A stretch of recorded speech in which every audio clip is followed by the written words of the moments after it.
কার কথা বলতেছো? নাম পরিষ্কার বলো তো, কার কথা বলতেছো? ওই বেটা, কার কথা বলতেছিস তুই? ফাজিল কোথাকার? নবী কি জেলে গেছে নাকি বেটা? নবীরে ধইরা জেলে দিয়ে কমুনে সারা বেটা। ফাজিল গুলা কোথাকার? এই বাংলাদেশে নাকি 90% মুসলমান।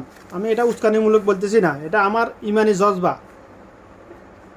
বাংলাদেশে নাকি 90% মুসলমান, অথচ কিন্তু আবেগী মুসলমান, মুনাফিক মার্কা মুসলমান বেশি হয়। বাংলাদেশের মুসলমান ভারতে ইন্ডিয়ার কেউ যদি আমার রাসূলকে নিয়ে কটূক্তি করে, তার প্রতিবাদে লং মার্চ করে, মিছিল মিটিং অনেক কিছু করে।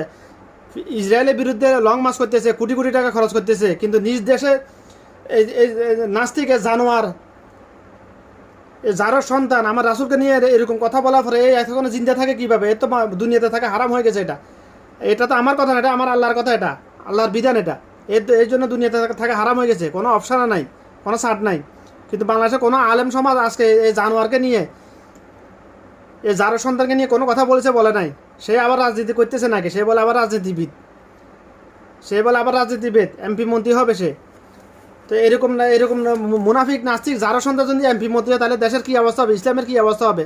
আওয়ামী লীগ 16 বছর যা করছে তার থেকে দ্বিগুণ আরও বেশি খারাপ করবে এই জানোয়ারেরা দুনিয়ার লোভে।